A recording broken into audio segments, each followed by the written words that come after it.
Long before there was an Aztec Empire, before the name Tenochtitlan meant anything to the peoples of central Mexico, and long before Spanish soldiers climbed toward the Mexican highlands, the land that would become the heart of the Mexico world was already ancient with cities, kingdoms, gods, wars, migrations, and ruins.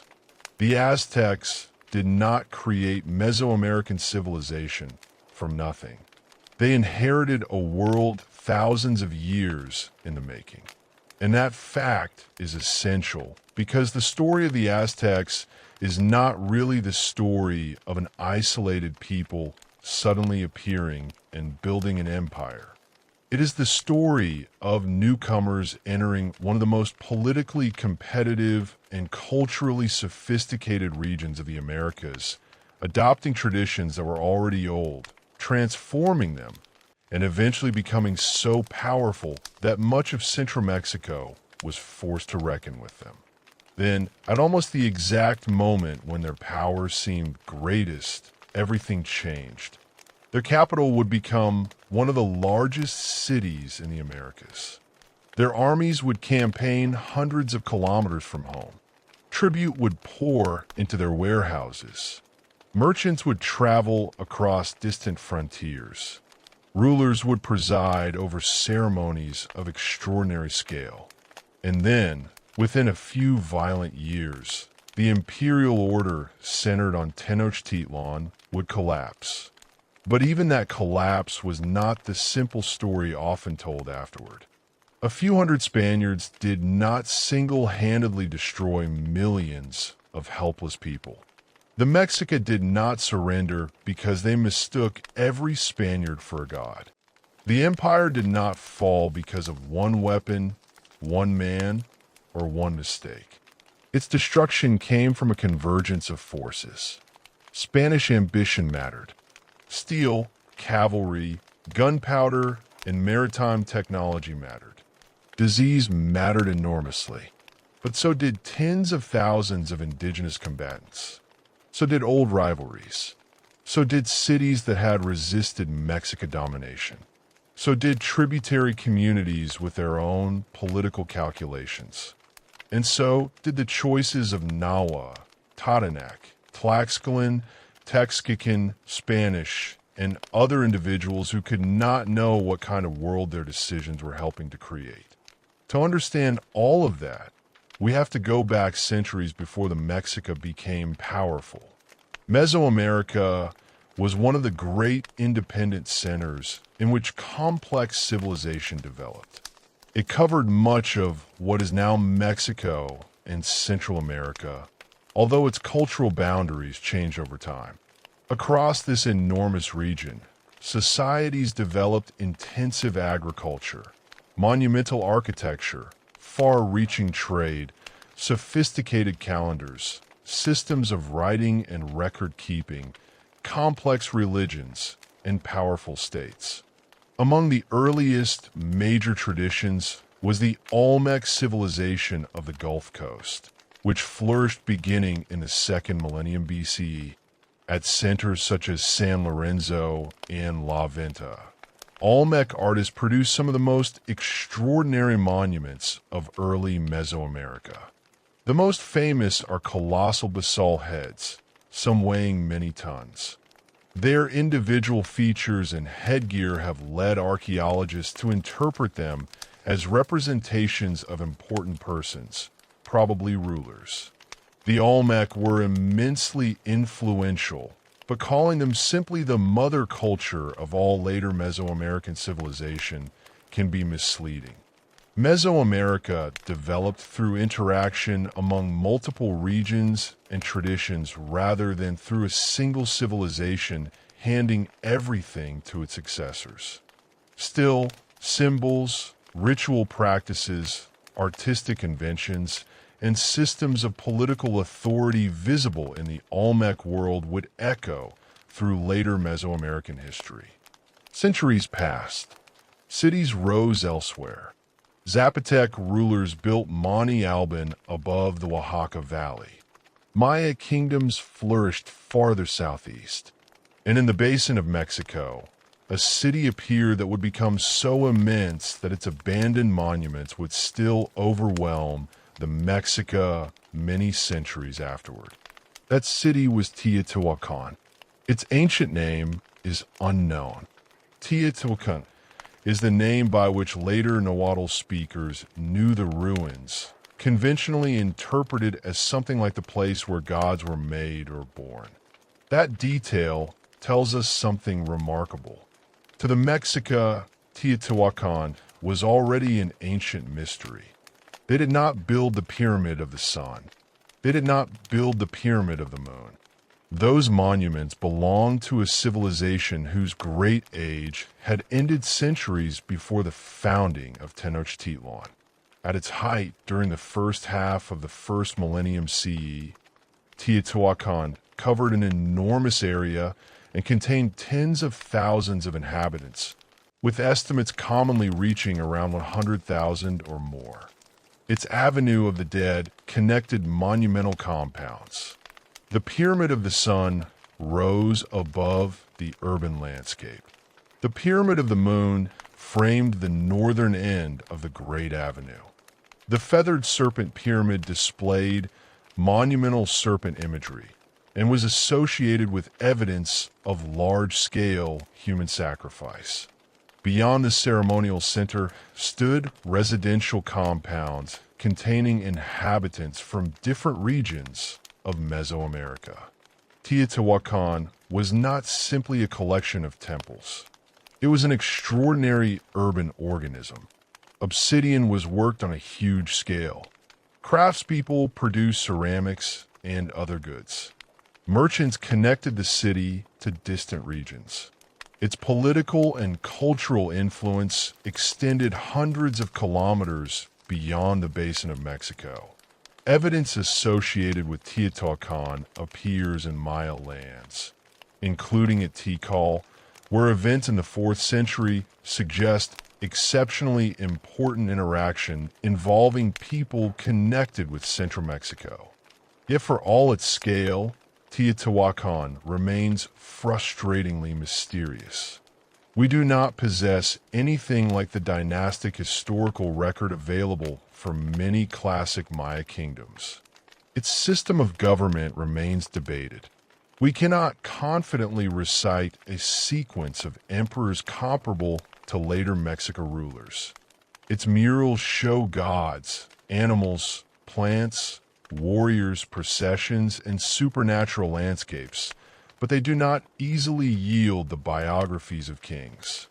Then Teotihuacan's political order fractured. Beginning around the 6th century, important monuments and elite compounds suffered burning and destruction. Why this occurred remains debated. Internal conflict, political fragmentation, ecological pressures, changes in regional trade, and other factors may all have contributed. There is no single dramatic moment when civilization disappeared from central Mexico. People continued living throughout the region. New powers emerged. But Teotihuacan's age of metropolitan dominance was over. Its ruins remained, and ruins can become extraordinarily powerful political objects. Centuries later, the Mexica incorporated Teotihuacan into their understanding of sacred history. It was associated with the creation of the current cosmic era and the birth of the sun and moon. In this way, the Mexico were doing something states throughout human history have done. They looked at ancient greatness and placed themselves into its story. Another civilization especially important to later Mexica political memory was centered at Tlaxcala, generally identified with Tula in modern Hidalgo. Tula flourished particularly during the early post-classic period. Its monumental architecture included famous stone warrior figures often called Atlanteans. Later Nahua traditions remembered the Toltecs as exemplars of civilization and refinement. The word Toltec itself could carry associations far beyond membership in one historical state. To later peoples, Toltec identity became intertwined with artistic mastery, legitimate rulership, wisdom, and an idealized past. This makes reconstructing the actual Toltecs difficult. Historical memories became layered with mythology. The famous stories concerning Tepiltzin, Quetzalcoatl, and Talon cannot simply be read as straightforward biographies. Quetzalcoatl, the feathered serpent, was also an ancient Mesoamerican deity whose history long preceded the Mexica. Later accounts combined religious, political, legendary, and possibly historical material. That distinction will matter much later, because after the Spanish conquest, stories involving Quetzalcoatl would become central to the claim that the Mexica had somehow expected Hernán Cortés as a returning god. The evidence for that famous story is far weaker than popular retellings often suggest. By the centuries immediately preceding Tenochtitlan's foundation, the basin of Mexico was filled with competing altepetl. An altepetl was more than simply a city-state in the European sense, although that translation can be useful. It was a local political community tied to territory, identity, sacred history, and rulership. Different communities formed alliances, fought wars, arranged marriages, collected tribute, and claimed connections to prestigious ancestors. Nahuatl was widely spoken, though central Mexico was linguistically and ethnically diverse. Into this crowded political landscape came the people known as the Mexica. This is where terminology becomes important. Aztec is useful today as a broad historical label, but the people who ruled Tenochtitlan generally identified themselves as Mexica, while Aztec derives ultimately from Aztlan, the legendary homeland prominent in migration traditions. Even Mexica does not capture every population ruled by the empire. The imperial system that Europeans encountered in 1519 contained many peoples with distinct identities. According to traditions recorded after the conquest, the Mexica had migrated from a homeland called Aztlan. Exactly where Aztlan was, or whether it should be understood as a recoverable geographic location at all, remains uncertain. Later manuscripts depict migration sequences containing settlements, supernatural instructions, conflicts, and ritual events. These accounts are invaluable, but they are not modern travel diaries. They combine political memory with sacred geography and identity. The Mexica remembered themselves as migrants. That self-image mattered tremendously. They were people on a divinely directed journey, carrying their patron deity Huitzilopochtli with them, and moving toward a destiny that would eventually be tied to the basin of Mexico. They entered a world where older communities already possessed land, prestige, dynasties, and histories, and newcomers were rarely greeted with vacant territory. For a time, the Mexica occupied Chapultepec. They became involved in the conflicts of neighboring powers. They also developed or strengthened relationships with established ruling houses. Traditions concerning this period are difficult to separate completely from later political storytelling, but the larger pattern is clear. The Mexica were initially much weaker than the states they would eventually dominate. One particularly famous tradition concerns their relationship with Culhuacan. Culhuacan possessed immense prestige partly because of its connections, whether historical or ideologically constructed, to the Toltec past. Mexica rulers later valued genealogical ties to Culhua nobility because ancestry could be political capital. According to a dramatic later account, the Mexica entered the service of Culhuacan and were allowed to settle at Tzapan. The story eventually culminates in a horrifying episode involving a Colhua noblewoman. Mexica priests allegedly sacrificed and flayed her, after which her father was invited to a ceremony and discovered what had happened. The Mexica were then driven away. It is an unforgettable story. It is also exactly the kind of episode that must be handled cautiously. Later sources shaped early Mexica history through religious and political narratives, and we cannot verify every dramatic detail as literal historical fact. What we can say confidently is that Mexican relations with neighboring powers were unstable, that they experienced displacement, and that they eventually established themselves on islands in Lake Texcoco. Tradition placed the foundation of Tenochtitlan in 1325, though chronology in early Mexica history is not perfectly secure. The founding was remembered through one of the most famous images in the Americas. An eagle appeared upon a cactus. Modern Mexico's national emblem adds the serpent held by the eagle, but the exact form of the founding omen varies in early sources. Some representations emphasize the eagle on the nopal cactus without the familiar snake seen.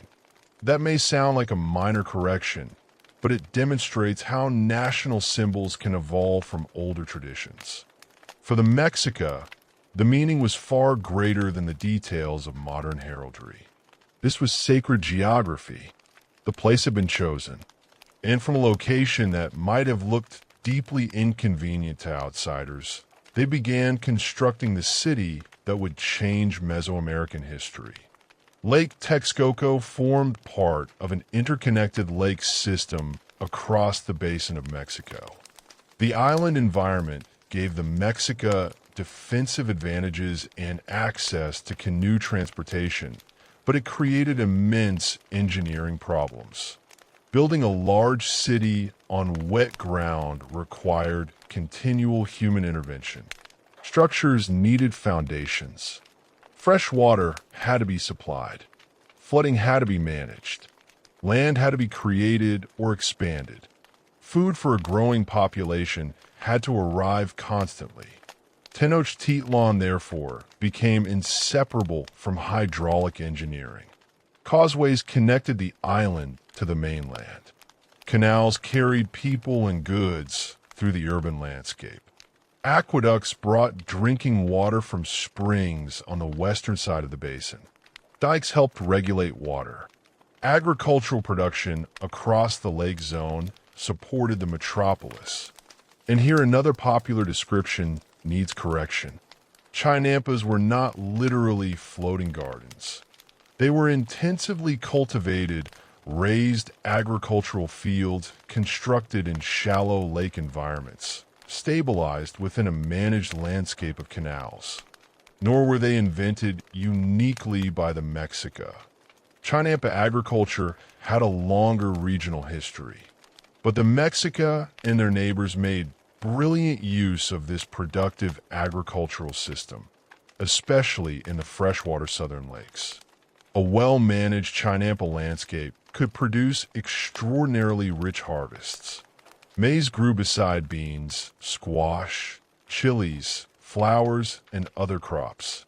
Canals enabled farmers to move produce efficiently toward markets. Mud and organic material replenished fertile soils.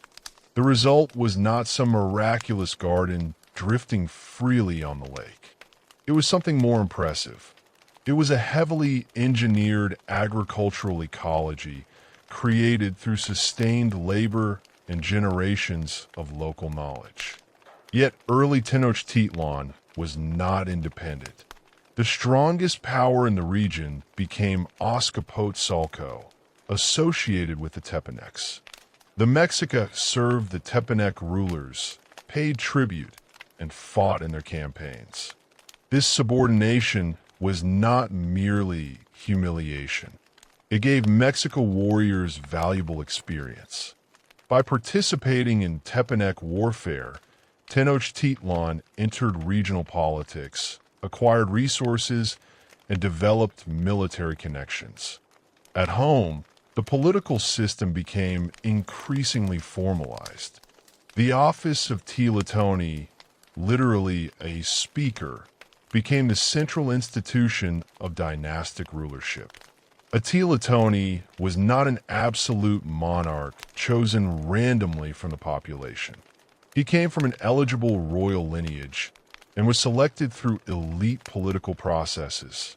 Around 1375, according to traditional chronology, Acamapicli became the first dynastic Tlahtoni of Tenochtitlan. His Kolhua ancestry mattered.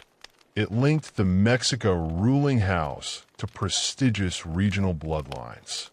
This was a turning point.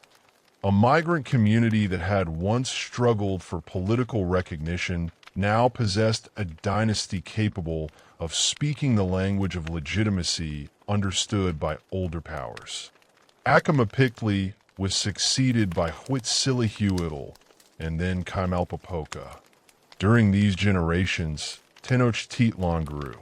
Marriage politics linked its rulers with powerful neighbors. Tribute and military service tied it to Azcapotzalco. Trade expanded. Temples became larger. The city's population increased. North of Tenochtitlan, a closely related but politically separate Mexica city called Tlatelolco developed its own dynasty and, eventually, an extraordinary market. Then came the crisis that transformed Tenochtitlan from a tributary power into the center of an empire. The Tepanec ruler Tezozomoc had built a formidable network around Azcapotzalco. After his death, political instability intensified. Maxtla emerged as a major antagonist in later Mexican narratives. Chimalpopoca died under uncertain circumstances. Sources disagree enough that claims of a straightforward assassination should be treated carefully. What is certain is that Tenochtitlan's relationship with Tepanec power broke down. In 1427, Itzcoatl became Tlahtoni. His reign changed everything. Tenochtitlan did not defeat Azcapotzalco alone. It allied with Texcoco and Tlacopan. Texcoco was associated with Nezahualcóyotl, one of the most famous rulers in Nahua history. Later tradition celebrates him as ruler, lawgiver, engineer, intellectual patron, and poet. Some poems preserved in colonial manuscripts have traditionally been attributed to him, though modern scholars debate authorship and transmission. The romantic image of Nezahualcóyotl as a solitary philosopher king writing modern style, personal poetry should therefore be approached carefully. But his political importance is unquestionable. Texcoco had suffered under Tepanec domination, giving it powerful reasons to join the struggle. Tlacopan, a smaller Tepanec polity, became the third partner. Together, Tenochtitlan, Texcoco, and Tlacopan defeated Azcapotzalco around 1428. The alliance that followed became the foundation of what we now call the Aztec Empire. It is important to imagine that empire correctly. There was no uniform territorial state with a standardized administration extending seamlessly across every conquered community. The Triple Alliance created a tributary hegemony. Conquered Altepetl often retained local rulers, gods, languages, customs, and internal institutions. What imperial dominance demanded above all was political submission and tribute. Different provinces owed different commodities: cotton textiles, maize, beans, cacao, feathers, warrior clothing, rubber, luxury goods, raw materials, manufactured objects. Labor and military support could also matter. The tribute network channeled tremendous wealth toward the imperial capitals. According to later records, the conventional division gave 2/5 of tribute to Tenochtitlan, 2/5 to Texcoco, and 1/5 to Tlacopan, though political relationships evolved over time. Tenochtitlan increasingly overshadowed its allies. Victory required more than battlefield success. A newly dominant Mexica dynasty needed an explanation for why its rule was legitimate. Here we encounter Tlaxcala. Few figures in Aztec history have acquired a larger later reputation. Tlaxcala was a powerful statesman, royal relative, and civico, an office second only to the ruler in some respects. Later sources credit him with sweeping ideological reforms. He is said to have strengthened the cult of Huitzilopochtli, reshaped Mexica historical memory, promoted imperial warfare, and even ordered older historical books burned so that an official history could replace them. Some popular accounts therefore portray Tlaxcala as the single mastermind who invented Aztec imperial ideology. That goes too far. The strongest version of that interpretation depends heavily on later sources and cannot be accepted uncritically. Mexica political ideology developed collectively and over generations. Human sacrifice, sacred warfare, and Huitzilopochtli's importance did not suddenly appear because one minister invented them. Still, Tlaxcala was clearly a major political figure, and under its Scotle and his successors, Tenochtitlan's understanding of itself changed alongside its power. The Mexica were no longer marginal migrants asking established dynasties to recognize them. They were conquerors. Their patron Huitzilopochtli was identified with the victorious solar and martial destiny of their capital. Their history connected migration, divine command, and conquest. Their ceremonial center presented imperial success as part of cosmic order. At its heart stood the Templo Mayor. The structure familiar from archaeology was rebuilt repeatedly, with each new construction phase enveloping earlier ones. Its summit contained twin sanctuaries. One was associated with Huitzilopochtli. The other belonged to Tlaloc, the ancient rain and agricultural deity whose worship long predated Mexica ascendancy. The pairing embodied crucial dimensions of political life: war and rain, conquest and agricultural fertility, the taking of tribute and the production of food. The temple's symbolism was connected with sacred mountains and mythic landscapes. At its base, archaeologists discovered the enormous stone sculpture of Coyolxauhqui, the dismembered sister of Huitzilopochtli in Mexican mythology. Her story echoed the god's victory at Cotepec, where the newborn Huitzilopochtli defeated Coyolxauhqui in the Sensenhuitznawa. Ritual, architecture, myth, and political power converged in one ceremonial landscape. When Huitzcoatl died in 1440, Moctezuma Ilhuicamina, usually called Moctezuma I, became ruler. Under him, the imperial system expanded dramatically. Moctezuma I campaigned across central Mexico and strengthened control over tributary territories. His reign also confronted catastrophe. During the 1450s, severe climatic disruption produced crop failures and famine in the basin of Mexico. Sources describe desperate conditions. Food shortages became so severe that some families reportedly entered servitude or exchanged children for food. These descriptions come from later accounts and cannot all be measured precisely, but there is little doubt that the crisis was serious. The famine demonstrated something fundamental about Tenochtitlan. For all the brilliance of its lake agriculture, a metropolis could not survive on symbolic power. It needed enormous quantities of food. Imperial tribute and regional trade were therefore matters of survival as well as prestige. The response included securing supplies from outside the most affected areas and continuing imperial expansion. Moctezuma, I also oversaw major hydraulic works. Flooding was an existential problem. A famous dike associated with Nezahualcóyotl helped protect Tenochtitlan and regulate different waters in the lake system. Aqueducts supplied fresh water. These projects demanded enormous organized labor forces and close cooperation among allied states.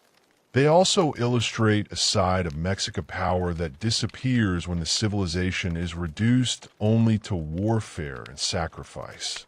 The empire was an extractive military power. It was also a society capable of extraordinary engineering. Those two realities existed simultaneously.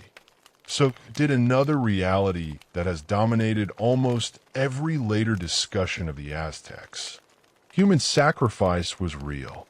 It was significant, and it should neither be denied nor transformed into sensational fantasy. Sacrifice existed across Mesoamerica long before the rise of Tenochtitlan. Among the Mexica, it could involve bloodletting, offerings of animals and valuable materials, and, on important occasions, the killing of human beings. Different ceremonies used different ritual forms. Some victims were captives taken in war. Others had different ritual statuses. Sacrificial killing had theological meaning involving reciprocity, divine nourishment, agricultural fertility, renewal, warfare, and the maintenance of cosmic order. None of this makes the violence unreal. Victims died. Archaeology has confirmed sacrificial practices at the Templo Mayor and elsewhere. Human remains, cut marks, skull racks, ritual deposits, and historical testimony make denial untenable. But colonial numbers can be deeply problematic. Spanish writers and later indigenous Christian chroniclers sometimes reported enormous totals. The most famous example concerns the dedication of a phase of the Templo Mayor under Ahuitzotl in 1487, for which some sources claim more than 80,000 victims over several days. Historians generally regard that precise figure with deep skepticism. The logistics alone invite serious questions. The ceremony may indeed have involved a large-scale sacrifice, but repeating the largest colonial number as established fact is not responsible history. The same caution applies to the so-called Flower Wars. Popular accounts often claim that Tenochtitlan deliberately preserved Tlaxcala solely as a human farm from which prisoners could be harvested. The reality was more complicated. Zacyotl, or Flower War, referred to forms of warfare particularly associated with conflict between the Triple Alliance and enemies, including Tlaxcala, Huexinco, and Cholula. Capturing enemies mattered because captives brought military prestige and could become sacrificial victims. Warfare also trained fighters and expressed elite competition. But these conflicts had genuine geopolitical dimensions. Tlaxcala was not simply a consenting ritual partner. It was an independent enemy capable of inflicting real losses. Nor is there good reason to assume that the Mexica could have effortlessly conquered it at any moment, but deliberately chose not to. The eastern enemies of the Triple Alliance would eventually become central to the destruction of Tenochtitlan. That future would have seemed impossible in the middle of the 15th century. For now, imperial power kept growing. Moctezuma I died in 1469. Ashiyakatl succeeded him. Under Ashiyakatl, Tenochtitlan absorbed its neighboring Mexica rival Tlatelolco after war in 1473. The victory placed Tlatelolco's famous commercial center more firmly under Tenochtitlan's political control. But Ashiyakatl also suffered a major defeat against the Tarascan or Puripeka state to the west. The Puripeka kingdom was one of the most formidable powers in Mesoamerica. Its armies blocked Mexica's expansion westward. This matters because maps of the Aztec Empire can create the false impression of unstoppable conquest. There were limits. There were rivals. There were places Mexican armies could raid, but not hold. There were independent states capable of defeating them. After Ashiyakatl came Tizak in 1481. His reign was relatively short, and later sources judged his military performance harshly. When he died in 1486, possibly through poisoning according to some traditions, although the evidence is uncertain, his brother Ahuitzotl became Tlatonli.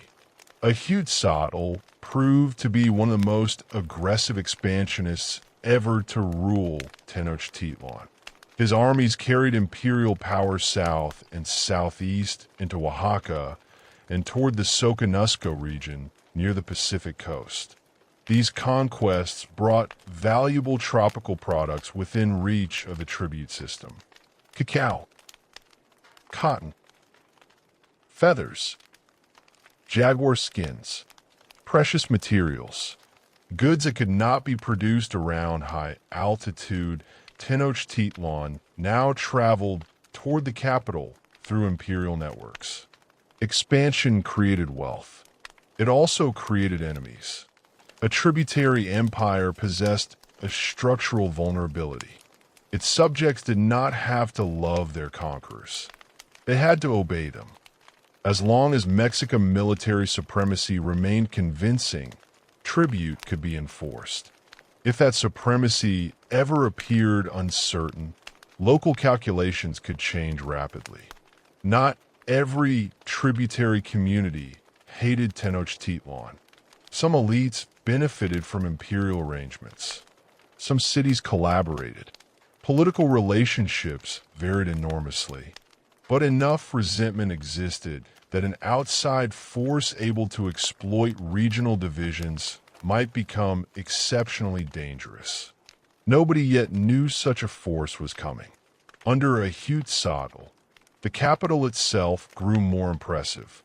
The Templo Mayor received another monumental rebuilding. Ceremonies proclaimed the ruler's victories and sacred authority. Warriors returned with captives and tribute. Markets overflowed with goods. Artists worked feathers, stone, shell, wood, gold, and turquoise. Scribes and painters recorded genealogies, tribute, ritual knowledge, and history through pictorial and glyphic systems. Priests maintained calendars and ceremonial cycles. Farmers across the basin produced food for a population that may have reached roughly 200,000 or more in Tenochtitlan and Tlatelolco together, though exact estimates remain debated. To understand what was at stake in 1519, we have to enter this city before Europeans transformed it. Imagine approaching across a causeway. Water stretches outward on either side. Canoes move across the lake carrying maize, firewood, pottery, flowers, vegetables, stone, fish, building materials, and people. Ahead, the island city rises from the water. Whitewashed buildings catch the high-altitude sunlight. Temple pyramids rise above low residential compounds. Canals divide neighborhoods. Bridges cross waterways. Beyond the city, mountains ring the basin. On clear days, snow-covered volcanoes dominate the southeastern horizon. This was not an accidental city. Its urban space had been made and remade by human labor. Tenochtitlan was divided into major quarters and then into smaller neighborhood communities, often described using the term Kalpuli, though now a social organization was more complicated than treating each Kalpuli simply as a clan. These units could be connected with landholding, craft specialization, taxation, temples, military organization, and social identity. Houses range from relatively modest commoner dwellings to elaborate elite compounds. Gardens and courtyards provided domestic space. Steam baths, known as temazcali, were part of hygiene and healing practices. Waste was managed in ways that later Spanish observers noticed. Human waste could be collected for agricultural use. Streets and public spaces were maintained. Fresh water came through aqueducts and was also carried by canoe. At the center of ordinary existence was maize. People ate tortillas, tamales, atole, beans, chilies, squash, tomatoes, amaranth, chia, and many other foods. Lake environments supplied fish, waterfowl, algae, insects, and small aquatic animals. Turkey and dog could also be consumed. Cacao was valuable and culturally important, particularly among elites and in exchange. Food was not merely fuel. Meals expressed class, ritual status, season, and community. Clothing also communicated rank. Common people typically wore garments made from maguey fiber or other locally available materials. Cotton, especially in finely worked forms, signaled wealth and status because cotton did not grow in the cool basin of Mexico and entered through trade and tribute. Men commonly wore a loincloth and cloak. Women wore skirts and blouses or tunics. Sumptuary rules regulated who could display particular ornaments, materials, or styles. The empire wanted hierarchy to be visible. Nobles, or Pippleton, possessed inherited privileges. Commoners, Masahualtin, formed most of the population. There were also people in forms of dependent status, sometimes translated loosely as serfs, and enslaved persons whose legal situation differed substantially from the racialized hereditary chattel slavery later imposed across the Atlantic world. Enslavement could result from debt, judicial punishment, or sale under certain conditions. Status was not always hereditary in the same way as later colonial slavery. Markets formed another foundation of urban life. Nothing impressed the Spaniards more than Tlatelolco's enormous market. Bernal Diaz del Castillo, writing decades after the conquest, remembered organized rows of merchandise and an astonishing diversity of goods. Food, pottery, textiles, obsidian blades, salt, medicines, feathers, wood, skins, luxury objects, slaves, tools, cacao. Specialized officials supervised transactions and disputes. There was no coin money in the European sense, but certain standardized valuables, including cacao beans and cotton cloth, served monetary functions. The Paktika, specialized long-distance merchants, traveled far beyond the basin. They moved luxury goods across political frontiers and sometimes gathered intelligence useful to imperial rulers. Commerce and conquest could follow one another. A merchant's report might tell the state where wealth existed. An army might later ensure that some portion of that wealth flowed toward Tenochtitlan. Children grew up inside a society that placed immense emphasis on discipline and education. Nawa sources describe training beginning in the household and continuing in formal institutions. The Tlaxcala was associated particularly with commoner youth and military preparation. The Calmacac was connected especially with noble education, priestly training, calendrical knowledge, ritual discipline, and elite administration, although neat modern categories should not be imposed too rigidly. Girls also received structured training, particularly in household production, weaving, ritual obligations, and gendered social responsibilities. Claims that every Aztec child attended a universal public school system identical to modern compulsory education simplify the evidence. Yet by the standards of many pre-modern societies, institutionalized education was clearly extensive. Young men were taught that battlefield achievement could change their lives. Mexico warfare valued capturing rather than simply killing enemies because captives carried religious and social significance. A successful warrior could gain the right to wear distinctive clothing and ornaments. Elite military societies, such as those associated with eagles and jaguars, became symbols of martial prestige. But warfare was not merely a meritocratic ladder where any commoner could effortlessly become a noble. Birth remained deeply important. Social mobility existed within limits. Women occupied essential economic, ritual, and domestic roles. They spun thread and wove textiles, work so economically important that cloth functioned as tribute and wealth. Women traded in markets, brewed beverages, practiced medicine, served as midwives, participated in ritual life, and managed households. Some held specialized religious positions. Birth itself could be described through metaphors of battle. A woman who died in childbirth occupied a spiritually powerful category comparable in certain respects to warriors who died in combat. It would be misleading to describe Mexican gender relations as simply equal or complementary and leave it there. High political and military offices were overwhelmingly male. Patriarchal structures existed alongside women's considerable economic and ritual importance. This was a hierarchical civilization. It was also a civilization obsessed with time. Two calendrical systems interacted.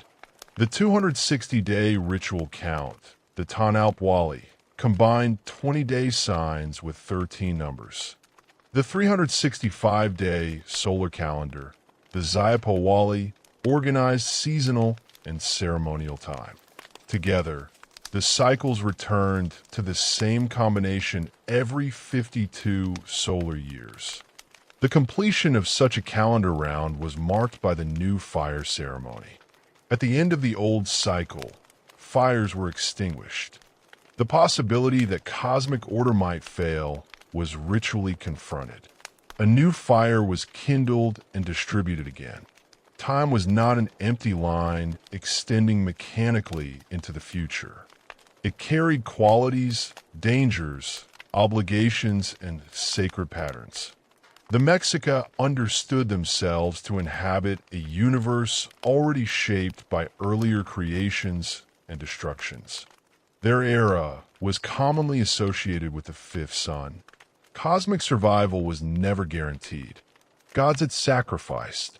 Umanzuwadapts. Ritual responded to that debt. This helps explain sacrifice without turning the Mexica into either monsters or harmless philosophers. They inhabited a religious world in which blood could be sacred substance.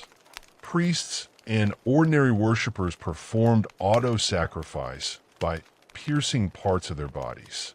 Offerings included food, incense, flowers, animals, precious objects, paper, rubber, and human lives. At different festivals, sacrificial victims could embody deities before death. Ritual killing, therefore, cannot be reduced to execution in the modern judicial sense. But neither should theological explanation obscure the coercion and terror involved, especially for captives taken in imperial warfare. Subject peoples understood very well what Mexican military defeat could mean. The same empire that produced exquisite poetry and engineering could display skulls publicly. The same society that educated children and maintained vast markets could conduct human sacrifice. There is no contradiction requiring us to erase one side to understand the other. Human civilizations are capable of refinement and violence simultaneously. By 1502, when Huitzotl died, Tenochtitlan stood at or near the summit of its power. Accounts link his death to injuries associated with a flood, although the circumstances are uncertain. The royal electors selected Moctezuma Xocoyotzin, better known as Moctezuma II. He would become the most famous Mexica ruler in world history for the worst possible reason. Almost everything about Moctezuma has been distorted by hindsight. Because his reign ended in catastrophe, later writers searched his personality for an explanation. He became indecisive, superstitious, terrified, paralyzed by omens. A ruler who supposedly mistook Cortés for Quetzalcoatl and surrendered his empire without understanding what was happening. The historical Moctezuma was more formidable than that caricature. Before becoming ruler, he had held important offices and possessed substantial military and religious experience. After his accession, he conducted campaigns and strengthened imperial authority. He appears to have restricted some high offices and court privileges in ways that elevated established nobility. The royal court became intensely ceremonial. Spanish accounts later emphasized the extraordinary etiquette surrounding him. Visitors approached according to rank. Nobles displayed deference. The ruler's public image projected distance and sacred authority. This was not the behavior of a weak state. It was imperial theater at the center of a powerful tributary system. Moctezuma continued military operations. The empire remained aggressive, but several powerful rivals still stood outside it. The Puripeka kingdom remained unconquered in the west. Tlaxcala remained independent east of the basin of Mexico. And Oaxaca contained difficult frontiers where imperial control was uneven. Moctezuma's state was powerful, not omnipotent. Then reports began arriving from the Gulf Coast. Europeans had appeared before 1519. Spanish expeditions under Francisco Hernandez de Cordoba in 1517 and Juan de Grijalva in 1518 had already reached parts of the region. News of strange, sea-borne outsiders, therefore, did not materialize from nothing when Cortés arrived. Moctezuma's administration gathered information. Messengers moved rapidly across imperial networks. Painted records could convey what observers had seen. The ruler knew foreigners were operating along the coast. Later accounts also describe ominous signs supposedly appearing in the years before the conquest. A fiery object or strange light in the sky. A temple burning. Water behaving unnaturally. A woman's voice crying in the night. Unusual creatures and disturbing visions. These 8 omens have become a beloved part of conquest storytelling. But there is a serious problem. The fullest accounts were recorded after the catastrophe, when everyone already knew Tenochtitlan had fallen.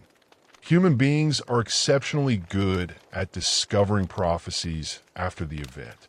Some reported phenomena could preserve genuine memories. Others may have been reshaped by post-conquest interpretation or Christian literary conventions. We cannot safely climb inside Moctezuma's mind and say he spent years certain that supernatural beings were coming to destroy him. Nor can we confidently claim he believed Cortés was Quetzalcoatl. The famous returning god explanation was amplified through colonial narratives and later historical writing. There is no strong contemporary evidence that the Mexica collectively looked at Spaniards and concluded, these are gods. They quickly learned Spaniards could bleed, die, become hungry, quarrel, and be defeated. Moctezuma's gifts and diplomatic language make perfect sense within the political world of Mesoamerica without requiring divine confusion. He was confronting unknown but potentially dangerous foreigners moving among peoples on his imperial frontier, gathering intelligence, exchanging gifts, delaying them, directing them, and attempting to establish the relationship diplomatically were rational options. The man leading those foreigners was Hernán Cortés. He had been born in Medellin in Extremadura in 1485. Like many Spaniards who crossed the Atlantic after Columbus's voyages, he entered a Caribbean colonial world already built through conquest, forced labor, settlement, and catastrophic indigenous population loss. By 1519, Spaniards had been in the Americas for more than a quarter century. Cortés joined the colonization of Cuba under Diego Velázquez de Cuellar. When plans developed for a new expedition to Mexico, Cortés received command. His relationship with Velázquez deteriorated before departure, and Cortés sailed from Cuba in defiance of efforts to restrain him. His expedition carried several hundred Spaniards, horses, artillery, crossbows, firearms, steel weapons, sailors, servants, and enslaved people. It was tiny compared with the population of central Mexico.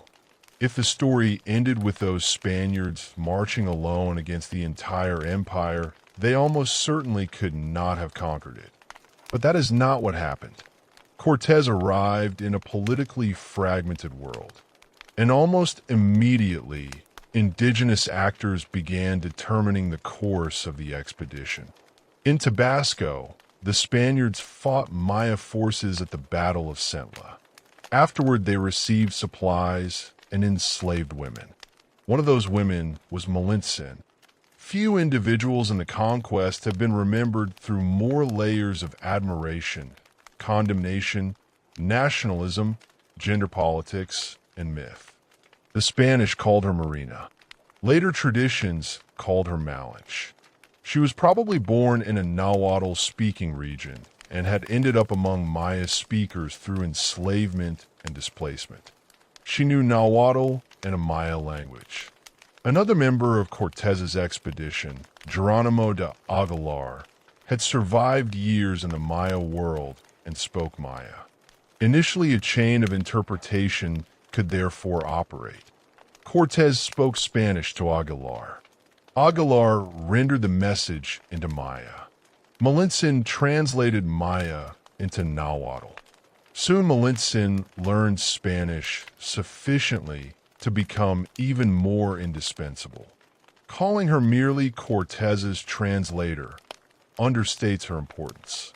Translation in this setting required diplomacy, cultural interpretation, political judgment, and survival. She stood inside negotiations where a wrong phrase could produce war. She could understand relationships Cortés did not. She became his interpreter, advisor, and later the mother of one of his sons.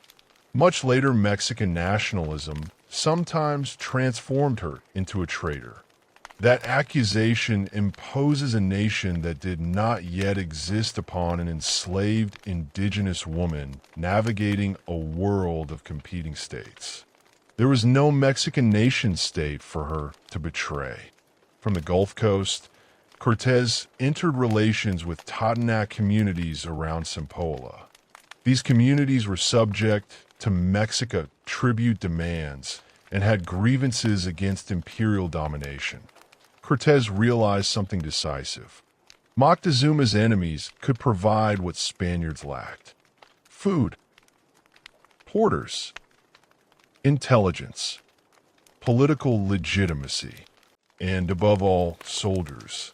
He established Veracruz and created a municipal government that could claim to authorize his expedition directly under the Spanish crown, allowing him to present his rebellion against Velázquez as service to King Charles. The maneuver was legalistic, audacious, and self-serving. Cortés was gambling that success would excuse disobedience. He then turned inland. Stories famously claim that Cortés burned his ships so no one could retreat. He did not literally burn an entire fleet in the cinematic sense. He had most of the ships disabled or scuttled, preventing a large faction from returning easily to Cuba and tying his men's survival to the expedition. Ahead lay mountains, and beyond those mountains lay Tlaxcala. Tlaxcala was not one town. It was a confederated polity containing several major political centers. Its people had resisted Mexican power for generations. When the Spaniards approached, the Tlaxcalans did not greet them as liberators. They fought them. The battles were serious. Tlaxcalan forces tested Spanish cavalry and weaponry and inflicted casualties. Cortés's expedition faced a dangerous reality. If Tlaxcala chose sustained war, the march could end before Tenochtitlan ever appeared. Instead, after fighting and internal debate, Tlaxcalan leaders negotiated an alliance. That decision is one of the great turning points of the 16th century. Tlaxcalan leaders did not possess a vision of Mexico's future under Spanish colonialism. They were making a strategic choice in their own present. An alliance with these unusual outsiders offered a new weapon against their most formidable regional enemy. For Cortés, the benefits were enormous. His expedition now had access to thousands of experienced indigenous warriors, local supply networks, and political intelligence. From this moment onward, describing the war simply as the Spaniards versus the Aztecs conceals more than it reveals. The conquest became an indigenous war as well as a European invasion. Tlaxcalans would fight in enormous numbers. Other peoples would join. Some former Mexica subjects would defect. Later, factions within Texcoco itself would support Cortés. Spanish technology mattered, but Spanish numbers remained a minority in the armies ultimately fighting Tenochtitlan. The coalition next approached Cholula. Cholula was one of Mesoamerica's great sacred cities and closely connected to the cult of Quetzalcoatl. What happened there in October 1519 remains disputed in motive, but not in brutality. Cortés claimed to have uncovered a plot to ambush his expedition. Indigenous and Spanish accounts disagree on important details. The Spaniards and their allies attacked Colulan inhabitants, killing a large number. Estimates vary, and colonial numbers cannot be treated mechanically. The massacre served a political function regardless of whether Cortés's stated justification was genuine. News traveled. The newcomers and their allies could inflict devastating violence. Moctezuma continued sending messages. He could now see that the problem was no longer a strange expedition lingering on the coast. A coalition was moving directly toward his capital. In November 1519, Cortés and his allies entered the basin of Mexico. From the heights, they saw lakes spread across the valley. Towns appeared along the shores.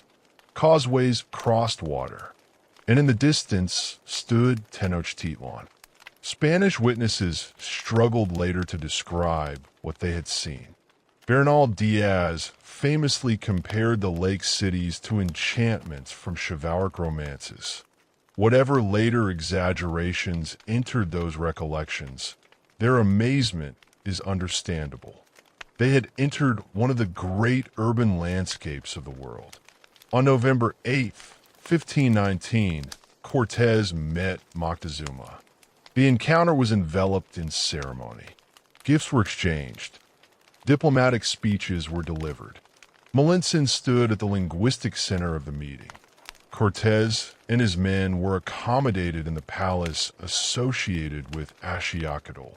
Why did Moctezuma allow them into Tenochtitlan? There is no need to invoke paralysis. He may have hoped to observe and contain them. Refusing entry could mean immediate war with a coalition already inside the basin. Admitting them placed them in an island capital whose population vastly outnumbered them and whose causeways could be controlled. From Moctezuma's perspective, the visitors might have looked dangerous but manageable.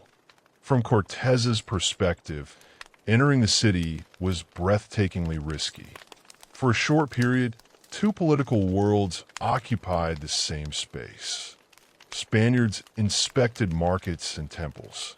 Mexican nobles studied the foreigners. Christian worship occurred inside Spanish quarters. Cortés objected to human sacrifice and indigenous religion, but his religious language cannot be separated from the material ambitions of conquest.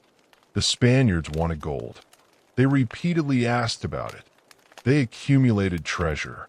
And before long, their relationship with their host changed from diplomacy to coercion. Cortés seized Moctezuma. The precise sequence and justification vary among accounts. Cortés later connected the action to violence against Spaniards on the coast and portrayed detention as necessary. Whatever the immediate pretext, the strategic purpose is evident. Holding the ruler gave a tiny foreign force leverage over a city containing tens or hundreds of thousands of potential enemies. Moctezuma continued performing aspects of rulership while under Spanish control. That extraordinary arrangement lasted for months. His behavior during captivity remains difficult to interpret. Was he cooperating strategically, trying to prevent mass bloodshed, waiting for an opportunity, compelled by force? Probably elements of coercion and political calculation overlapped. Later narratives often demand that he be either a coward or a far-sighted diplomat. History rarely offers such clean categories. He was a captive ruler operating under unprecedented conditions. Then a second Spanish force arrived on the Gulf Coast. Diego Velázquez had sent Pánfilo de Narvaez to arrest Cortés. Cortés now faced enemies in two directions. He left Pedro de Alvarado in command at Tenochtitlan and marched toward the coast. In May 1520, Cortés defeated Narvaez in a surprise attack and persuaded many of Narvaez's men to join him. The victory strengthened his Spanish force. Yet while he was away, Alvarado created a catastrophe. During the festival of Tlaxcala, Mexican nobles and participants gathered in the sacred precinct. Alvarado's men attacked.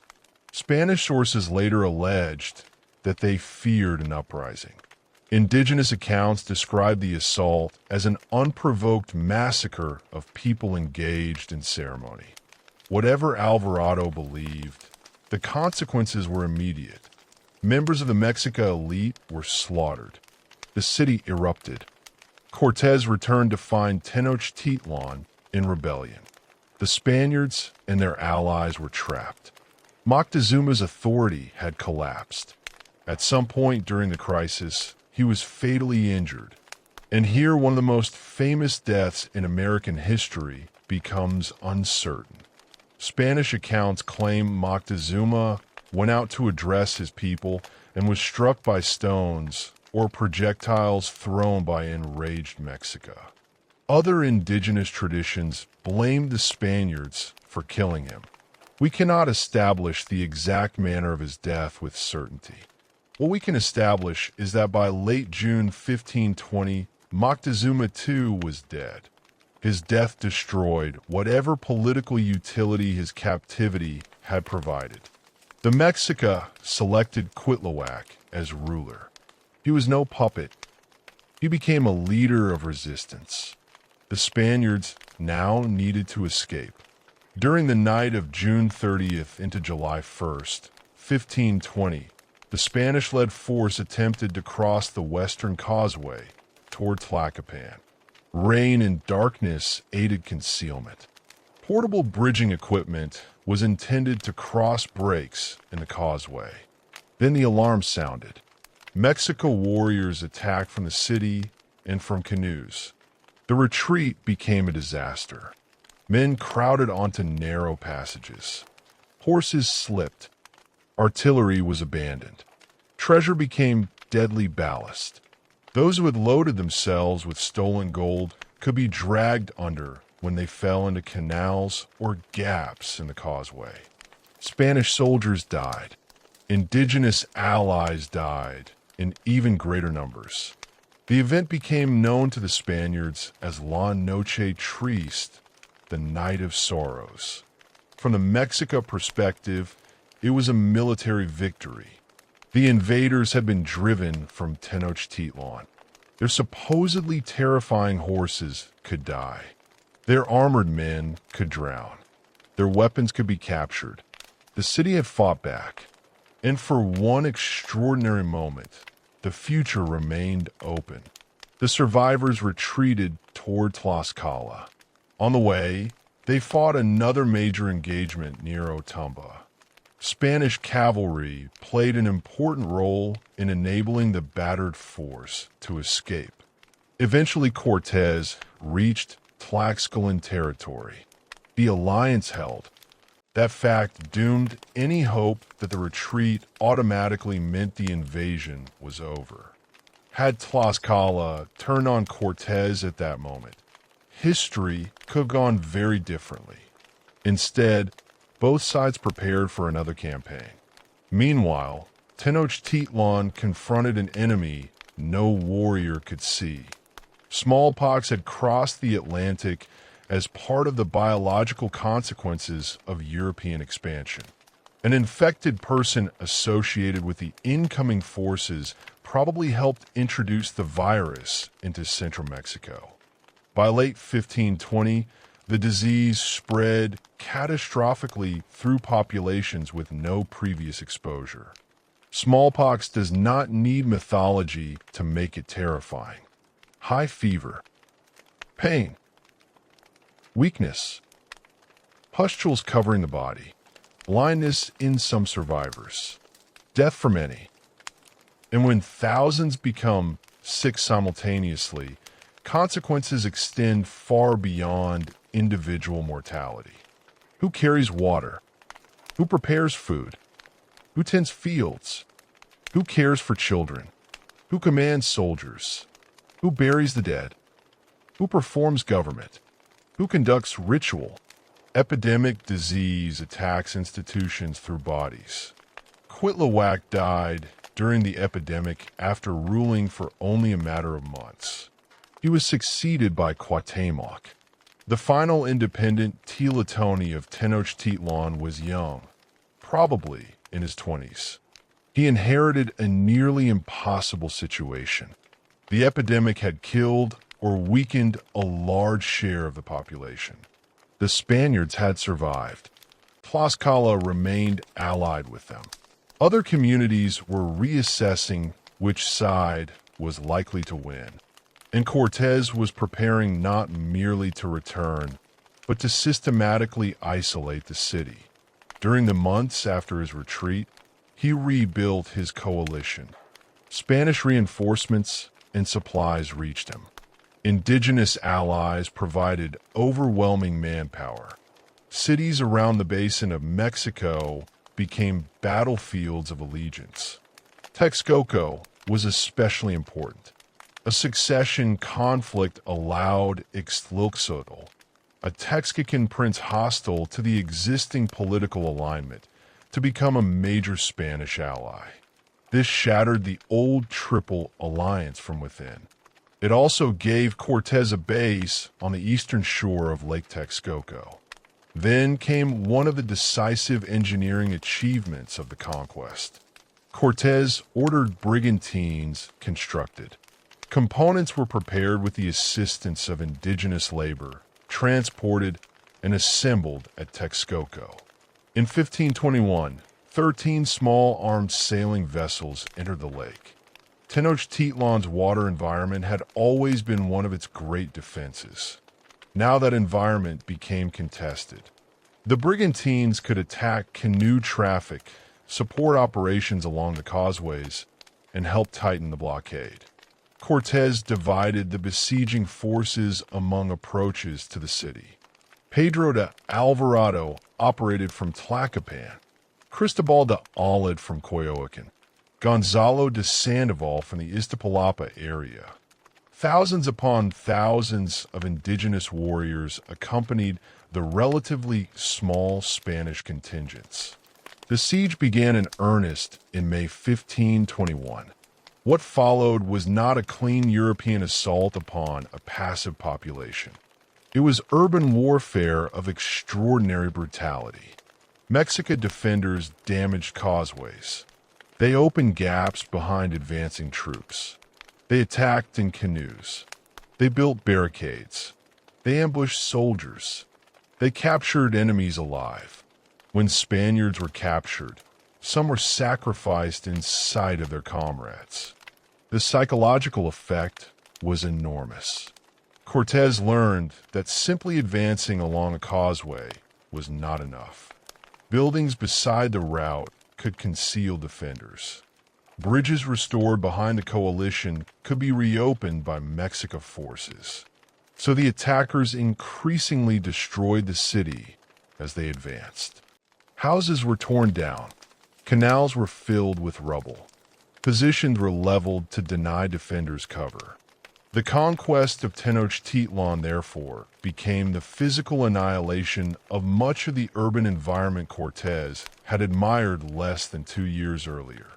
Cuauhtémoc refused calls to surrender. Why would he trust them? The Spaniards had seized Moctezuma while claiming friendship. Alvarado had massacred celebrants. War had become existential. The defenders continued fighting as their situation became horrifying.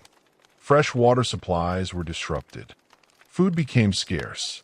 Lake access was increasingly restricted. Smallpox had already ravaged the population. Other diseases and wounds spread.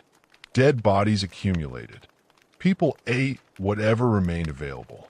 Spanish and indigenous sources alike describe extraordinary suffering, and still the defenders fought. This resistance is important because another myth of conquest imagines Mexican society psychologically collapsing once Europeans appeared. The siege demonstrates the opposite. For months, people who had already endured epidemic catastrophe resisted an enormous coalition. They knew by the end that Spaniards were human. They killed Spaniards. They captured Spaniards. They understood the enemy's vulnerabilities. What they lacked was not courage or comprehension. They lacked strategic conditions capable of reversing the coalition surrounding them. Day after day, the usable area of the city contracted. Tlatelolco became the final center of resistance. The great market that had once stunned visitors became a battlefield. Temples were damaged. Neighborhoods starved. Canoes attempted to move people through remaining water routes. By August, organized defense was collapsing. On August 13th, 1521, Cuauhtémoc attempted to leave by canoe. A Spanish brigantine intercepted him. He was brought before Cortés. Later accounts attribute dramatic words to him. asking Cortés to take the dagger at his belt and kill him because he had done his duty in defense of the city. The exact wording cannot be verified and may have been shaped by later literary retelling, but the underlying fact needs no embellishment. Cuauhtémoc had defended Tenochtitlan until organized resistance was no longer possible. Now he was a captive. The city surrendered. The Aztec imperial order was broken. There is no reliable single figure for the dead. Combat, epidemic, disease, starvation, and destruction had killed enormous numbers. Survivors emerged from a city filled with corpses and ruins. The lake waters and canals that had once carried market traffic had become part of a devastated battlefield. The ceremonial center was shattered. Homes were destroyed. The imperial capital that had dominated central Mexico for generations was finished as the seat of an independent Mexican state. But August 13th, 1521, was not the day an indigenous world vanished and a Spanish one instantly replaced it. The conquest itself had depended on indigenous states. Those states still existed. Nahua nobles still possessed political influence. Millions of indigenous people remained across Mesoamerica. Spain had one Tenochtitlan. It had not magically conquered every region of what would become Mexico in a single afternoon. Further wars continued for decades and, in some areas, centuries. Even Cortés's defeated Mexica enemies remained necessary to the new regime. The Spanish lacked the manpower to govern central Mexico without indigenous institutions and intermediaries. Local nobles continued administering communities. Indigenous tribute systems were adapted for colonial purposes. Nahua scribes recorded land, genealogy, lawsuits, taxation, and history. Christian missionaries learned indigenous languages because conversion was impossible without communication. The world after conquest therefore emerged through violence, continuity, negotiation, adaptation, and coercion all at once. Cuauhtémoc survived the fall of Tenochtitlan. His survival, however, did not mean humane treatment. The Spaniards believed hidden treasure remained. Cuauhtémoc and the Lord of Tlaxcala were tortured, reportedly by having their feet exposed to fire, in an attempt to force information about gold from them. The episode punctures romantic stories, suggesting Cortés simply honored his defeated opponent as a noble adversary. Political usefulness could preserve a captive's life. It did not guarantee dignity or safety. Cortés began constructing a Spanish colonial capital directly upon and around Tenochtitlan. Mexico City would inherit the location, infrastructure, labor, and political centrality of the Mexican metropolis, even while colonial authorities worked to transform its religious and governmental landscape. Stone from destroyed indigenous structures entered new buildings. Christian churches rose in a sacred landscape formerly dominated by temples. The Metropolitan Cathedral would eventually stand beside the buried remains of the Templo Mayor precinct. Canals continued to exist for centuries, though drainage and urban development gradually transformed the lake environment. The process would eventually produce one of history's strangest urban continuities. A modern megacity would occupy the landscape of an island capital whose lake was largely drained away. Cortés's ambitions did not stop at Tenochtitlan. Spanish expeditions pushed farther across Mesoamerica. In 1524, Cortés set out on a disastrous expedition toward Honduras. He brought Cuauhtémoc and other important indigenous nobles with him, partly because leaving powerful symbolic figures behind carried political risks. During the expedition, Cortés became convinced that Cuauhtémoc and others were involved in a conspiracy. In 1525, he ordered Cuauhtémoc executed. The evidentiary basis of the alleged plot remains uncertain. The last independent ruler of Tenochtitlan died far from his ruined capital. His political life was over. His symbolic life was only beginning. Spanish colonial rule brought new institutions. The encomienda granted Spaniards rights to receive indigenous tribute and labor from designated communities, although encomienda was not technically a grant of the land itself. In practice, it could produce severe exploitation. Colonists demanded labor. The crown demanded revenue. Missionaries demanded conversion. Indigenous communities attempted to preserve land, status, family, language, and political rights inside a legal system built around conquest. Colonial rule was oppressive, but indigenous people were not politically inert. They petitioned courts. They filed lawsuits. They documented boundaries. They invoked privileges. They converted for many different reasons. They adapted Christian institutions to local communities. They served in colonial governments. They wrote history. And their testimony became one of the main reasons we know as much as we do about the pre-conquest world. Missionaries participated in both destruction and preservation.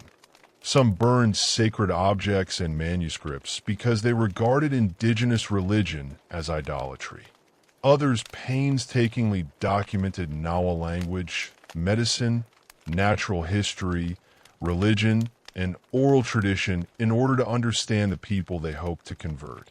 No figure represents this contradiction better than the Franciscan Bernardino de Sahagun. Working with highly educated Nahua collaborators, he produced the extraordinary body of material conventionally known as the Florentine Codex. Its 12 books contain Nahuatl and Spanish text alongside illustrations. The work preserves information on gods, festivals, rulers, merchants, animals, plants, social roles, and the conquest itself. It is not an untouched pre-Hispanic encyclopedia. It was created in colonial conditions under Christian supervision. But crucially, it contains Nahua voices. Book 12's descriptions of the conquest preserve perspectives radically different from Cortés's self-justifying letters. Other manuscripts also became essential. The Codex Mendoza recorded imperial conquests, tribute obligations, and aspects of daily life. The Boccherini Codex depicted the Mexica migration tradition. The Matricula de Tributos preserved tribute information. Nahua annals recorded events using alphabetic writing adapted to indigenous historical traditions. Instead of disappearing, historical memory changed medium. Then came the demographic catastrophe. Smallpox had been only the beginning. During the 16th century, repeated epidemics of Old World disease devastated indigenous populations. Measles and other infections arrived. Major mid-century epidemics, known as concomitantly caused catastrophic mortality, though the exact pathogens responsible remain debated. War, forced labor, displacement, food insecurity, and ecological disruption compounded the effects of disease. Across central Mexico, population decline was staggering. Specific percentage estimates vary depending on region, chronology, and reconstruction, but there is no serious doubt that the demographic collapse ranked among the greatest in recorded human history. Imagine what that means at human scale. A village loses half its adults. Then another epidemic arrives. Grandparents who carry oral memory die. Children lose parents. Fields cannot be cultivated normally. Political offices fall vacant. Craft traditions lose practitioners. Communities consolidate with survivors from other communities. Land use changes. Tax demands continue. A population disaster becomes a cultural, economic, and political disaster. Yet Nahua civilization did not vanish. This is where stories that end with the Aztecs disappeared become deeply misleading. Nahuatl continued to be spoken by millions across the colonial period. Spanish administrators and missionaries used it extensively. Texts were written in Nahuatl using the Latin alphabet. Indigenous town governments generated records. People composed wills. Land transactions were documented. Christian prayers were translated. Old rhetorical forms survived within new religious settings. Place names endured. Foodways endured. Agricultural knowledge endured. Families endured. Communities endured. Religious life transformed in complex ways. Spanish authorities attempted to suppress worship of pre-Hispanic gods. Temples were demolished. Sacred objects were destroyed. Public human sacrifice ended. Christian festivals and saints entered the calendar. But conversion was not simply a switch thrown from Aztec religion to Catholicism. Nahua people interpreted Christianity through existing concepts while missionaries translated Christian ideas into Nahuatl categories. Local sacred landscapes remained important. Communities attached new meanings to old places. Indigenous artistic styles entered Christian churches. The result was not the untouched survival of pre-conquest religion, nor was it the total erasure colonial officials desired. It was centuries of religious transformation under unequal conditions. A related caution applies to modern Dia de Muertos. It is often marketed as though today's Day of the Dead were simply an Aztec festival surviving unchanged for 500 years. The history is more complicated. Modern practices combine Catholic commemorations of the dead with indigenous traditions that varied widely by region and changed profoundly during colonial and national history. There are genuine indigenous continuities, but drawing a straight, unchanged line from a specific Mexica festival to every modern day of the dead practice oversimplifies centuries of cultural development. The physical landscape changed just as dramatically. The Spaniards founded Mexico City on Tenochtitlan because the site remained politically central. But maintaining a European-style city in a lake basin created recurring problems. Floods continued. Colonial authorities increasingly pursued drainage. Over centuries, much of the lake system was reduced or eliminated. The ecological transformation was enormous. The city survived. The lake beneath the city gradually did not.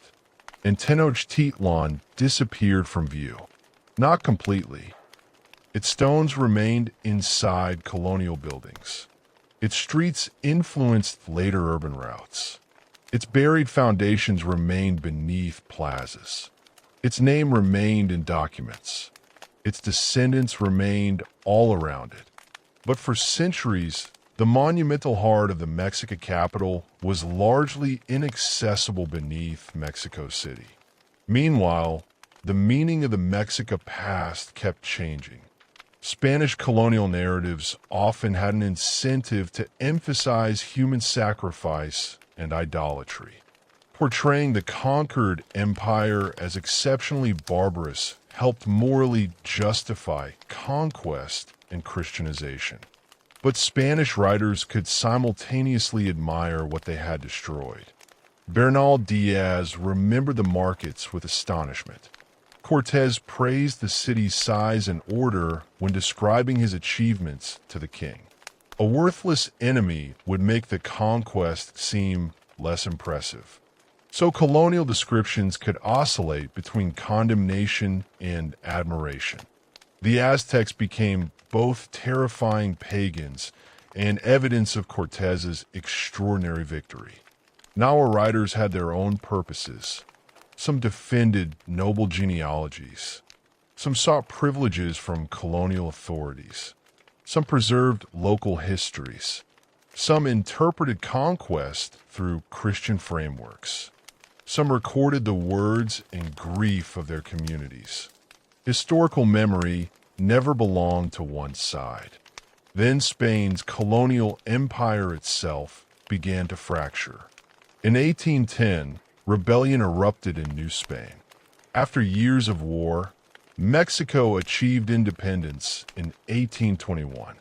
A newly independent country faced a question every new nation faces. What past belongs to us? Spanish colonial institutions had governed Mexico for 3 centuries. But anti-colonial nationalism could reach farther back. Pre-Hispanic civilizations offered an ancient history independent of Spain. The Mexica, therefore, became increasingly useful as national ancestors. This created another paradox. Modern Mexico includes dozens of indigenous peoples and cannot be reduced to Mexica ancestry. Even in 1519, the Triple Alliance had ruled communities that did not identify as Mexica and often opposed them. Yet the dramatic story of Tenochtitlan, its conquest, and its location beneath the national capital gave the Mexica unusually powerful symbolic status. The founding emblem became central. An eagle upon a nopal cactus, now grasping a serpent, appeared on the Mexican coat of arms and flag. An image rooted in Mexica, sacred migration was transformed into the emblem of a modern republic containing an enormously diverse population. Cuauhtémoc underwent a similar transformation. The Spaniards had executed him as a dangerous captive ruler. Centuries later, Mexican nationalism elevated him as an embodiment of resistance to foreign domination. Monuments honored him. Streets took his name. His last stand became part of civic mythology. Moctezuma's memory was more ambiguous. He could be represented as tragic, weak, betrayed, cautious, or doomed.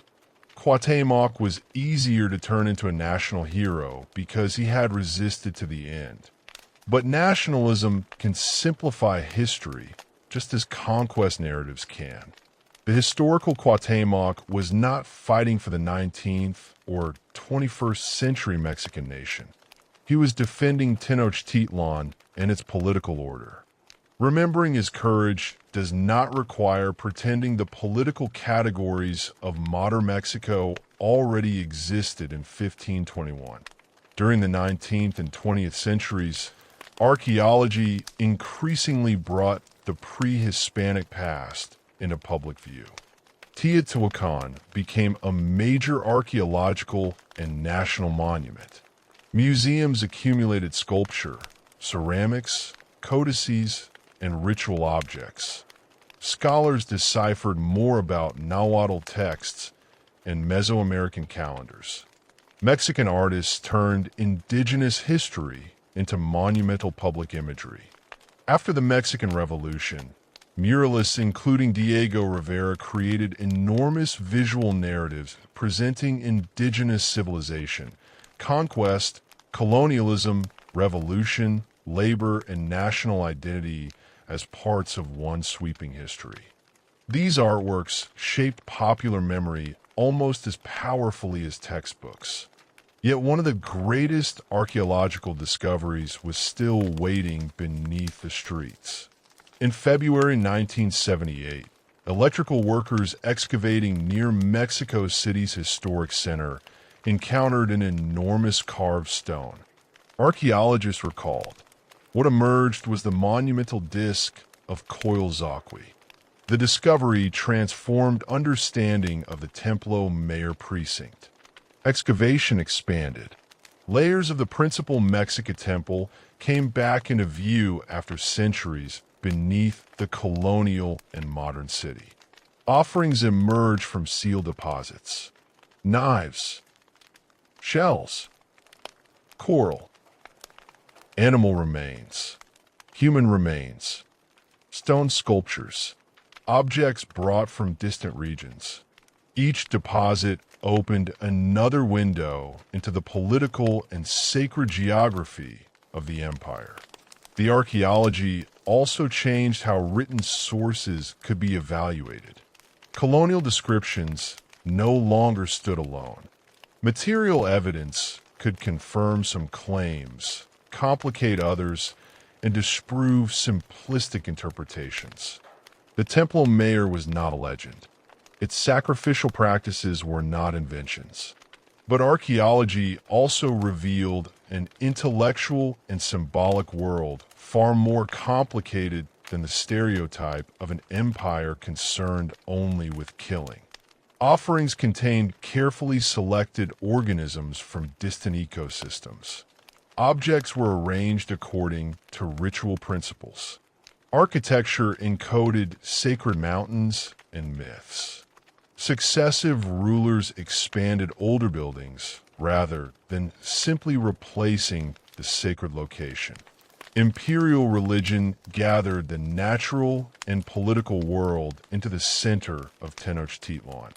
Modern archaeology continues beneath an active city. That makes research unusually difficult. You cannot simply clear downtown Mexico City to expose every surviving Mexica structure. Homes, businesses, roads, utilities, colonial monuments, and a cathedral occupy the same space. Excavation therefore proceeds through opportunities. A building is renovated. A foundation is opened.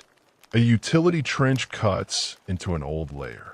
And suddenly the 15th century appears beneath the 21st.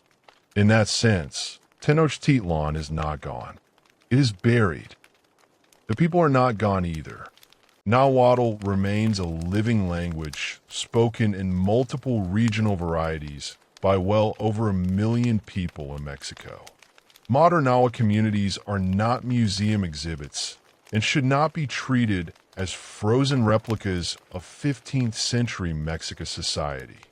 5 centuries of history separate them from the empire. They have experienced colonialism, independence, modernization, migration, religious change, state policies, economic transformation, and globalization. Yet linguistic and cultural continuities are real. Nahuatl has also left a vast imprint on Mexican Spanish and international vocabulary. Tomatl gave us tomato. Chocolatl is associated with chocolate, though the precise linguistic history of that word is more complicated than a simple direct derivation sometimes suggests. Coyotl became coyote. Aguacatl lies behind avocado through Spanish aguacate. Chile became chili. These words traveled farther than Mexica armies ever did. They entered kitchens and languages across the planet. Foods rooted in Mesoamerican domestication transformed global history even more profoundly. Maize spread into Europe, Africa, and Asia. Tomatoes transformed Italian cuisine centuries after Columbus. Chilies became fundamental to cuisines from South Asia to Korea. Cacao entered a global commodity system. The empire fell, but plants cultivated by Mesoamerican peoples helped reshape the world. And this brings us back to the question that opened the story. How did a relatively late arriving people become the rulers of the most powerful state in central Mexico? There was no single secret. The Mexica adapted. They entered an existing political system instead of rejecting it. They married into prestigious dynasties. They served more powerful rulers when necessary. They learned warfare through regional conflict. They exploited a defensible island environment. They developed an extraordinary capital supported by complex hydraulic and agricultural systems. They joined an alliance at the moment Tepanec power fractured. Then, once victorious, they built a tributary network that converted military conquest into material wealth. Ideology transformed success into destiny. Huitzilopochtli's chosen people had reached their promised place. Victory confirmed divine favor. Tribute financed further warfare. Further warfare brought more tribute. The capital grew. Its ceremonies proclaimed supremacy. Its rulers embedded themselves within older Mesoamerican traditions while simultaneously asserting that Tenochtitlan had become the new sacred center. That system was astonishingly successful. It also contained vulnerabilities. An empire based heavily upon tributary submission could generate resentment. Political integration remained uneven. Independent enemies, such as Tlaxcala, survived. Subject communities retained their own identities.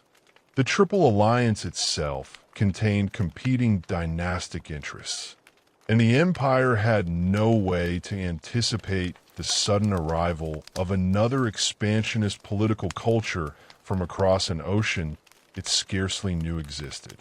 Even then, Spanish arrival alone did not determine the outcome. Cortés could have died in Tabasco. Tlaxcala could have destroyed his expedition. Narvaez could have arrested him. The Spaniards could have been annihilated during the Night of Sorrows. The Tlaxcalans could have abandoned them afterward. Smallpox might have arrived differently or later.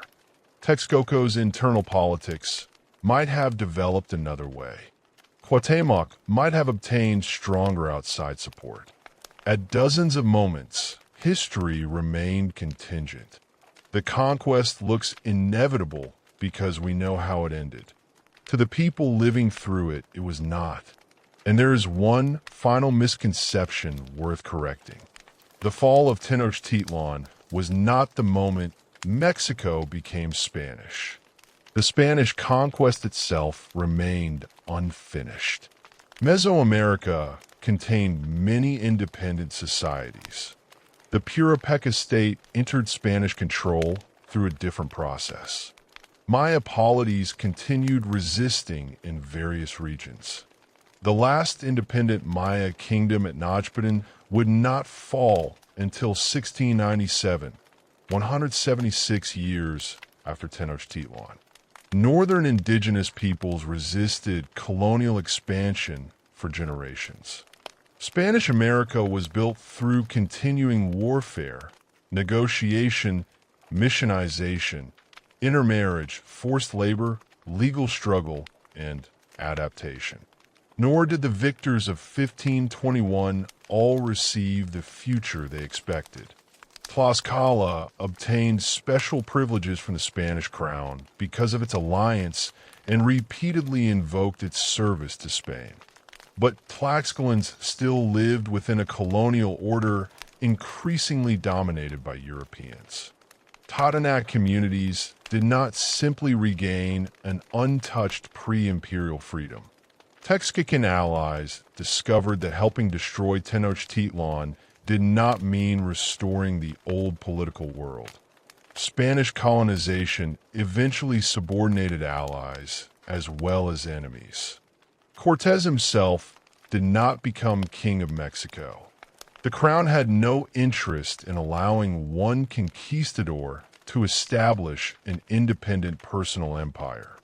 He received honors, wealth, and the title Marquis of the Valley of Oaxaca, but his political authority was increasingly constrained.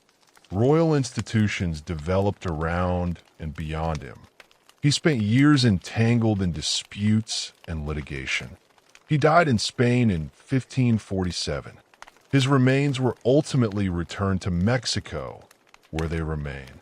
Malintzин's fate was very different. She had a son, Martin, with Cortés. Later she married one Jaramillo. She disappears from the documentary record relatively early and probably died before the middle of the 16th century. Later generations turned her into something larger than the surviving historical woman. Mother of Mestizo Mexico, traitor, victim, diplomat, Zambol. Each label reveals as much about later Mexican debates as it does about Melanson herself. She deserves to be understood first as a real indigenous woman living under extreme constraints whose linguistic ability made her one of the indispensable political actors of the conquest. Moctezuma underwent myth-making too. The terrified emperor waiting helplessly for the return of Quetzalcoatl is an irresistible story because it transforms an extraordinarily messy conquest into a prophecy. But history was messy, eh? Moctezuma had intelligence networks. He practiced diplomacy. He faced incomplete information. He admitted dangerous foreigners into the capital for reasons we cannot know with certainty. Then he was seized. His decisions can be criticized without pretending he possessed knowledge available only to later generations. He did not know that Spain would eventually create a continental empire. He did not know smallpox was approaching. He did not know Tlaxcalan calculations would combine with European ambitions to destroy Tenochtitlan. He did not know what 1521 would look like. Neither did Cortés. Nobody did. That uncertainty is what makes the story more compelling than the legend. History is not a procession of people walking toward an ending already written. It is made by people acting with partial knowledge, sometimes intelligently, sometimes disastrously, frequently both. The Mexica themselves understood impermanence. Nawa poetry repeatedly wrestled with the fragility of earthly life. Flowers fade. Songs end. Precious stones break. Human beings disappear. Rulers who command armies eventually die like everyone else. Whether every famous verse later attributed to Nezahualcóyotl truly came from his mouth matters less than what the preserved poetic tradition reveals. People living at the height of imperial power already knew permanence was an illusion. Tenochtitlan seemed permanent. It was not. Spanish colonial rule seemed permanent. It was not. Empires call themselves eternal because acknowledging their mortality is politically inconvenient. Ruins tell a different story. Today, someone can walk through the historic center of Mexico City and occupy several centuries at once. The cathedral represents colonial Catholic power. The National Palace represents the modern Mexican state. Beside them, the excavated remains of the Templo Mayor expose the heart of Mexica Tenochtitlan. Cars move through streets above old canals. Subway lines pass through landscapes once crossed by canoes. Millions live in a basin whose lakes have been radically transformed, but whose surrounding mountains would still be recognizable to the inhabitants of 1519. And beneath all of it are layers. Mexica, colonial, independent Mexico, modern metropolis. One city did not simply erase another. They accumulated. Memory accumulated with them. For generations, the empire was described primarily through the writings of its conquerors. Then scholars increasingly incorporated Nahuatl texts. Archaeology added material evidence. Bioarchaeology transformed understanding of diet, migration, health, and sacrifice. Environmental research reconstructed the lakes. New readings of tribute documents revealed economic relationships. Indigenous scholars and communities challenged assumptions built into older scholarship. And each generation discovered that the word Aztec concealed a civilization more complicated than the version inherited from the previous one. They were not simply bloodthirsty villains awaiting Christian civilization, nor were they utopian people living in perfect ecological harmony until Europeans destroyed paradise. Both images flatten human beings into political symbols. The Mexica built an empire. Empires extract. They fought wars. They demanded tribute. They performed human sacrifice. They punished rebellion. Their expansion caused suffering. They were also engineers, farmers, poets, judges, merchants, mothers, fathers, craftspeople, diplomats, astronomical observers, priests, children attending schools, market sellers arguing over prices, boatmen carrying vegetables before sunrise, laborers repairing causeways, artists setting turquoise into mosaics, scribes painting histories, warriors wondering whether they would return home, people asking the same question humans in every civilization eventually ask: how long will our world last? For the imperial world centered on Tenochtitlan, the answer was brutally short. The Triple Alliance emerged in 1428. Tenochtitlan fell in 1521. Less than a century separated imperial independence from destruction.